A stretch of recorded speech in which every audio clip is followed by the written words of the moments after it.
Hi, welcome to another episode of MYD Global. I'm your host, Leanne Hackman-Carty.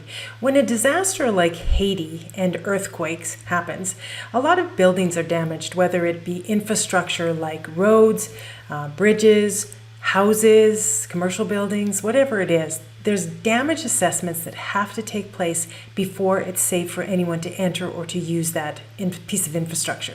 In today's episode, I speak with Sabine Kast, and she talks about some of the work her organization is doing around the world, in particular in Haiti, in order to help do those building assessments, what's involved, how they're done, and the impact that they are having. So stay tuned.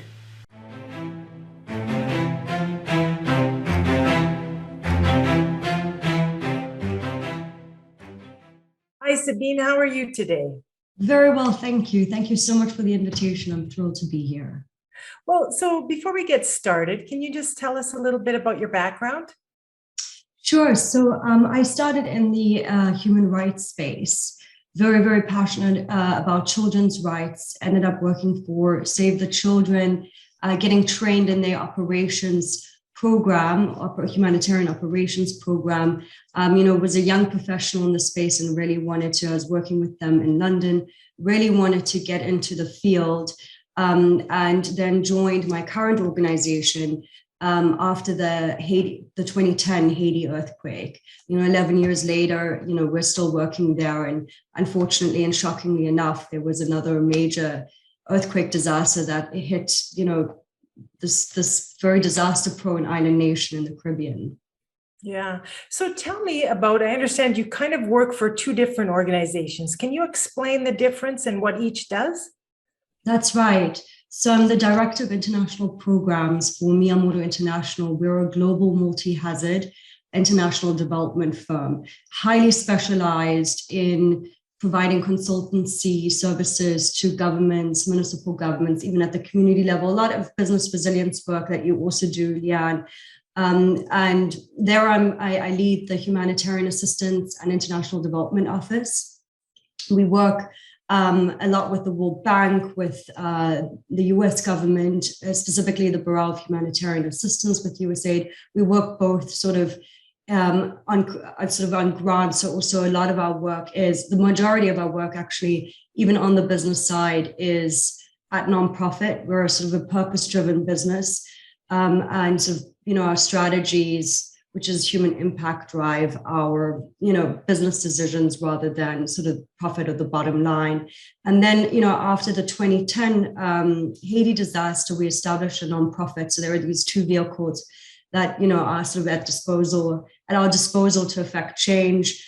It's called Miyamoto Global Disaster Relief. It's a 501c3 nonprofit, also registered in Haiti and Nepal and other places. And that's really a philanthropic organization. So we found, obviously, being a business working in the space, even when we're providing sort of pro bono services to communities that haven't received much funding support, we are pretty limited as a single entity and as a business in supporting recovery efforts. And so through the nonprofit, we've been able to access our global networks, fundraise, family and friends, but also sort of our clients around the world have supported some of these efforts. And usually these are very much focused on completely philanthropic endeavors where we see the greatest needs. So mostly the sort of the most marginalized communities that haven't received support, that are so remote, or maybe politically not in sort of a priority area for whatever reason there might be. So tell me your work. I know you're currently working in Haiti.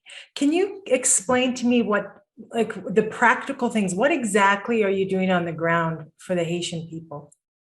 Course. So we're very much focused right now on conducting damage assessments or supporting the government of Haiti in conducting damage assessments. And so a very critical, emergency relief, shelter, immediate needs. These are all very important first response activities, urban search and rescue, et cetera, whom we also work with to support them in safe operations when entering collapsed buildings. We have a very technical expertise in understanding building behaviors, coming from sort of being primarily a technical engineering organization, multi-hazard engineering organization.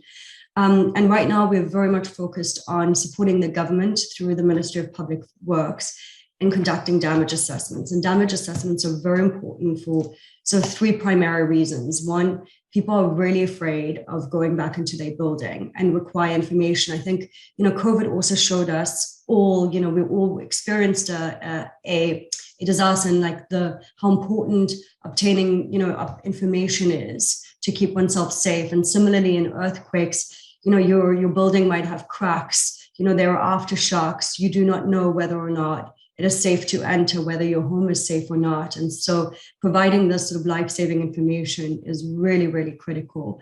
The second effort there as well is obviously keeping people that are displaced, getting them back into their homes when they're safe, or also preventing people and providing information to people whose homes have been damaged and need repairs. And then the second effort there really is because it is also important for the government to show up for their citizens. And through a sort of door-to-door assessment that is achieved, and it builds a lot of confidence. And so our damage assessment teams are also accompanied by social workers that get the chance to speak with the affected communities. And because the Haiti disaster, and we can get into this a little bit later on, is a rural disaster that is very, very underfunded, this effort might be the only time where these communities might get some form of support or assistance or someone showing up for them. And so we're trying to also utilize that opportunity to give them information on how to self-recover, build back better. And we can talk a little bit more about how we're trying to achieve that and the complexities of this disaster. And sort of the third reason why damage assessments are really important is because without a really good understanding about the scope of the disaster, it is very difficult for governments to have good recovery and reconstruction plans in place. So it really informs these recovery strategies. So give me an idea if I'm understanding you correctly. So say I live in Haiti, my house was damaged. Am I in that house before you do my damage assessment, or do you come when I'm in the house and basically say, we want to do an assessment to see if it's safe for you to live here? How does that work? Yes, so a lot of people in the first few weeks after disaster spend most of their time outside of buildings. People just typically are afraid. And it's also, for safekeeping, I mean, there are a lot of aftershocks in some buildings that haven't gone down, can go down. And so it is good to limit your time within buildings as much as possible, all those that haven't been assessed prior to the disaster, to be sort of built in a manner that can withstand disaster. So a lot of communities are, sort of around their homes, but not inside their homes. Also, of course, we do, right now, this is only mobilizing now because it's also, conducting damage assessments requires a little bit of time to have a coordinated government-led approach. So this only happens really 3-4 weeks after a disaster. Also, you don't want to start assessing buildings and then there's a major aftershock and you have to go through again because there's a funding limitation there and a logistics limitation there. And so we do a lot of sort of radio announcements. There's community workers as well, specifically in the Haitian context, so that people are informed that engineers are coming through. So they typically want to be there to learn about their home, to ask questions. Two, as well, for security reasons, we have to promote this and let people know that, assessors don't charge fees, that this is a government service, that how to identify the assessors, and then also ensure their safe passage. Some of these areas in Haiti are sort of relatively insecure at present. Mm-hmm. And so if you were to do an assessment, do you give them kind of a green light if it's good, a yellow and a red, or how does that work? Yes, so typically it's around the world, damage assessments look a little different, but they have all kind of the global best practice, which Haiti has also been using since 2010, is the red, yellow, green. And the red means unsafe to enter. It doesn't mean your house needs to be demolished, which is there, that communicating that is a little complex. It just means that there has been structural damage that undermines the integrity of your building, and that needs to be fixed or looked at before safe entry. Yellow means limited entry. So sometimes that means that maybe the structure isn't necessarily damaged. There are sort of hazards that can cause, injury or death. For example, like a tall wall that has gotten, cracked up and might fall down, or a staircase that, different elements of the building that cause, a major hazard. And then green means safe to enter, or undamaged, actually. Not, they call it safe to enter, undamaged. Of course, it doesn't necessarily mean that the structure is safe. It just hasn't sustained structural damages in that particular event. And so would a homeowner get, or a business owner, whoever owns the property, would they get a report from you basically saying, here's 20 deficiencies, and until you fix those, you can't go in? Or is that kind of what they would be left with?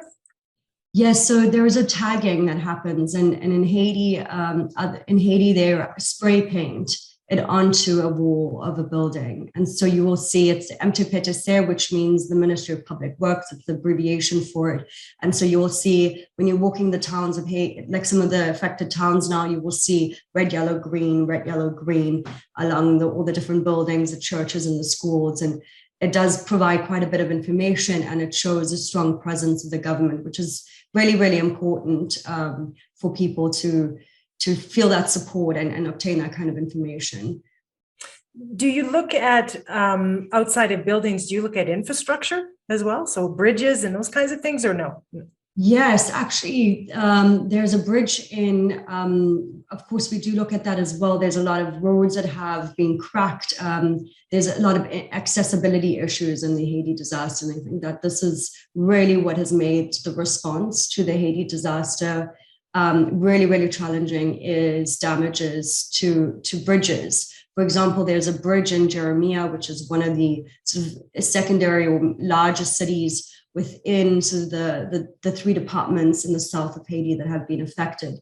And there was one bridge that, was built in 65 years ago, was already incredibly deteriorated, and has now, severe damage, life-threatening. It's an imminent collapse hazard.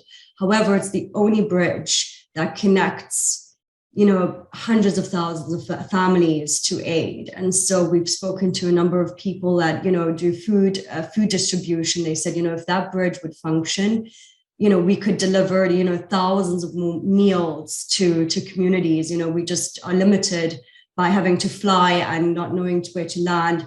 That bridge is still being used.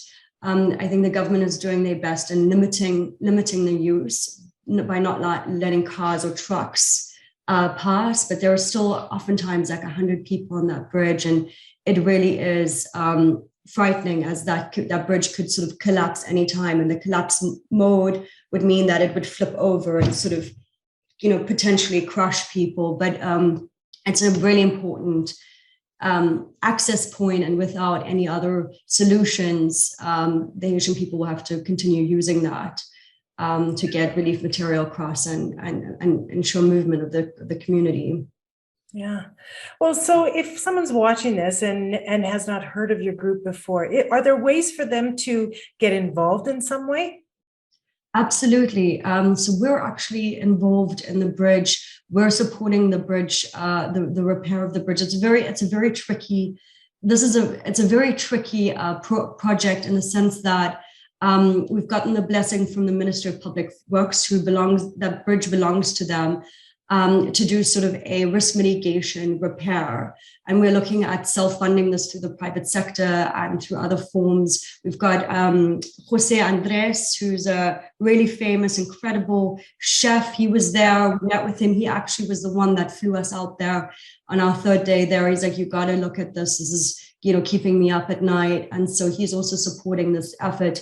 And so, the government of Haiti has, and its sort of development partners like the World Bank and others that might fund, might have the funding to fully repair and strengthen that bridge. That would take years. One, because I'd have to do, of course, all the different analyses per, due diligence, of course. And then, of course, they can't just do a sort of risk mitigation retrofit that would not be enough. The liabilities there would be too great that they'd probably have to do a full replacement. And then that would take, of course, years or full. And so it's a very complex issue of kind of finding a quick fix right now. And so we've gotten the blessing to do this privately funded. We'll have, of course, signs up that say risk mitigation, but we found that by just repairing like 3 or 4 of it's sort of a hanging bridge, repairing 3 or 4 of those and limiting road access or limiting the access to only one path can, really reduce the risk of this building collapsing. There's also other NGOs that are trying to get together to build a temporary bridge, and that would really facilitate relief efforts tremendously and bring down the cost of those as well. And you've got a place on your website where people could get in touch with you to, say, get involved in that aspect?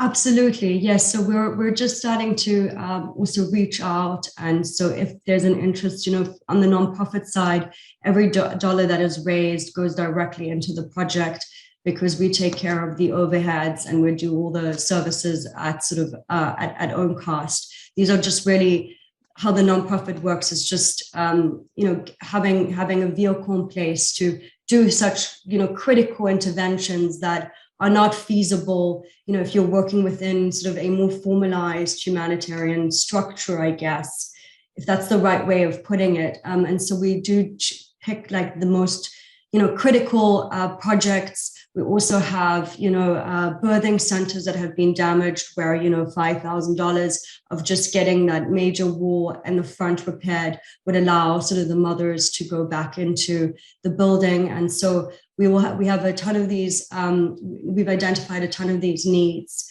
and would, sort of course, appreciate every dollar to support, to support the recovery efforts. Mm-hmm. Well, is there anything else, Sabine, before we wrap up that perhaps I didn't ask you about? A couple of points. So one is, of course, this sort of rural versus urban disaster. Also, in our practice doing some disaster preparedness with governments, we do a lot of scenario planning exercise. We're very much focused now on the urban space because, of course, with its complexities and interconnectivity, diversity, transience, all of those are new humanitarian challenges, and they're keeping humanitarians awake at night. A major earthquake disaster in a mega city can yield 100, thousands of deaths. Like Dhaka City, maybe 1 million. But there's one thing about like the death toll and the damages, for example, and that's sort of like that urban rule. Like death toll also supports the influx of humanitarian support.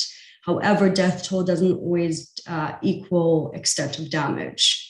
It sort of has to do with, where the location of the disaster and also the timing of the disaster. And so that's a bit of a complexity there as well, because here we know in this disaster, 130,000 houses have been damaged. And in the 2010 Haiti earthquake, it was around 200,000. And so it's not so much bigger, just the death toll in 2010 was so much larger, but the number of people that are going without shelter are relatively, the range isn't that far apart, but yet, a lot of these families won't see any support, and they are not in the urban setting. They really are, far disconnected in rural areas, will have to sort of fend for themselves. So there's this urban-rural divide that's very important. And then also technologies. It's interesting to see, we started using NASA maps to identify first, the damage, getting a picture of the damage. So, like the integration of satellite imagery and now